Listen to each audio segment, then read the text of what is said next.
आज मार्केट रे इलिश माछ अल्प अच्छी एवढा पिल्ल इलिश माछ छोटटा पिल्ल कहते आज बहुत अच्छा पिल्ल माछ 400 साढ़े 300 रेट बिक्री हो पिल्ल माछ मार्केट लोक भी प्रबल अच्छा माछ कम लोक बहुत केते लोक माने भीड़ भांगी एते लोक अच्छा बहुत लोक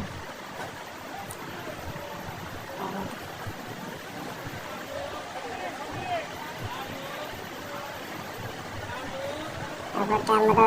पापलेट माछ अच्छे पापलेट माछ भी आज 1100 800 1200 एमती बिक्री हो छोटा 800 आ बड़ 1100 1200 रेट बिक्री हो लोक तो बहुत माछ लोक बहुत अच्छा।